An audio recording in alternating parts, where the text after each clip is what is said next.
今天和大家分享一下我这个园子里的几棵鲁冰花。今年是我家种的这几棵鲁冰花第一次开花，还是让人挺欣喜的。鲁冰花它是源于咱们这个北美本地的一种花卉。它这个花呢，我觉得最大的优点它是比较直立，亭亭玉立的，就不像有的花，它虽然花朵很漂亮，但是它会倒伏。看这个花吧，它这么高，它也根本不需要什么支撑杆之类的。而且呢，它这个花和叶子都很漂亮。然后它还有个特点，就是它据说是它的根系是可以把土壤中的那个氮给填补的。就是说，一般植物它长了比较久之后，那个土里的氮会给消耗掉嘛。但是鲁冰花它是有个本事，它是会把空气当中的氮吸过来，通过这个枝叶吸过来，然后输送到它自己的根系那儿去。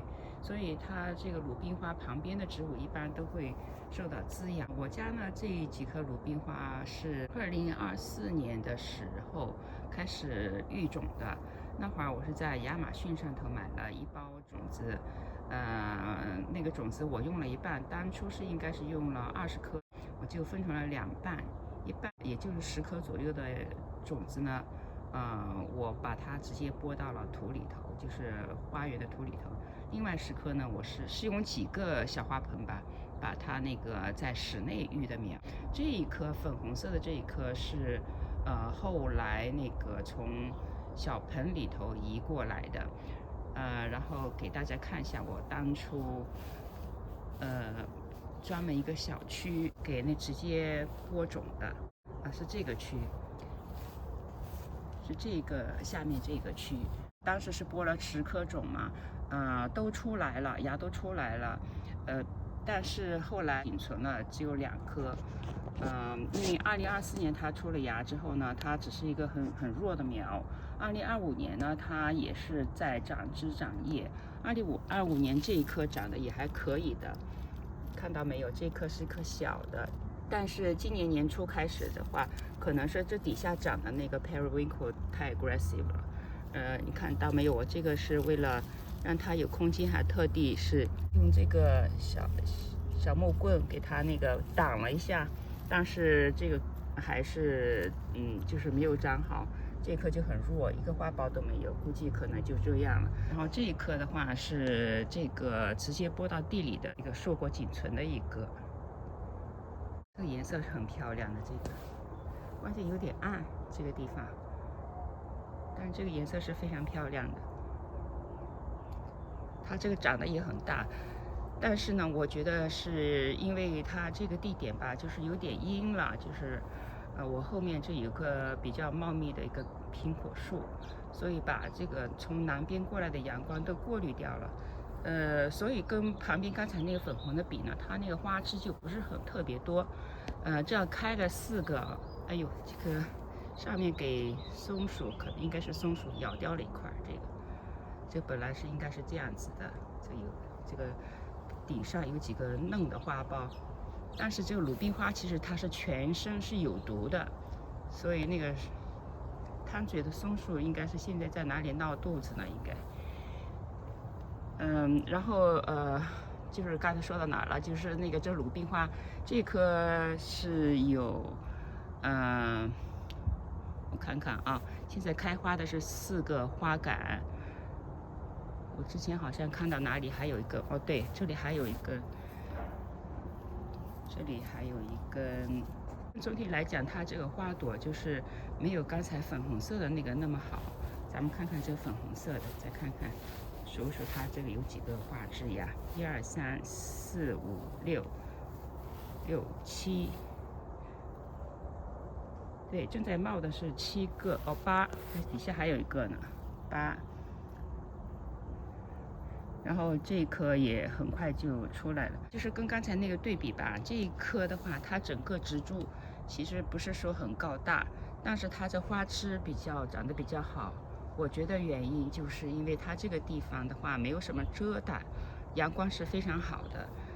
这6的话都是朝南的，但是这边的话就后面就旁边没有什么大树啊遮着，所以它一有阳光的话，就是可以一直直晒，一天应该有7个小时左右的阳光吧。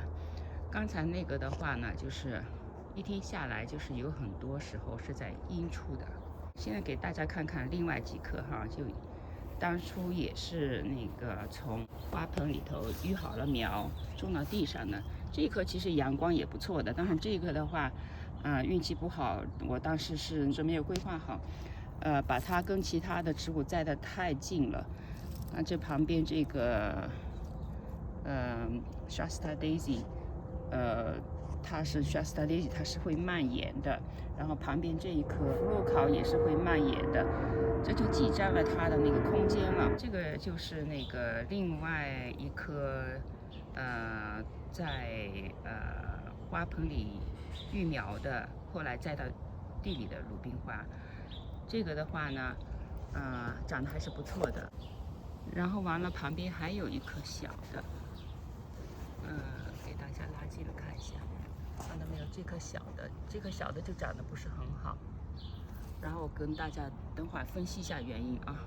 然后给大家看一下，另外还有一棵，当初是在盆里育苗的这棵的话，大家不用我说，应该也分析出来了，为什么就长得这么弱？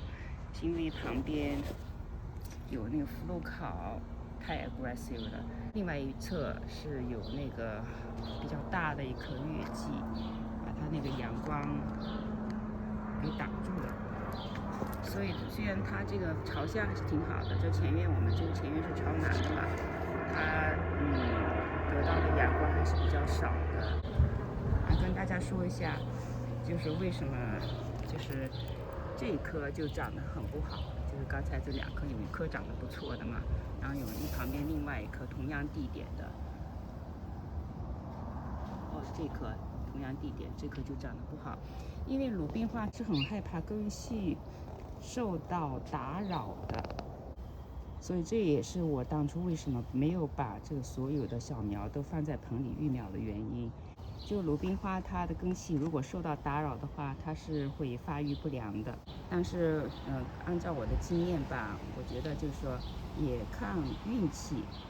反正我肯定是把它移栽的时候都是很小心的，也有可能就是说当初移这个小的时候吧，就是哪里就是做的稍微差了一点，结果它这根系就给那个打扰到了，就是一直发育不良。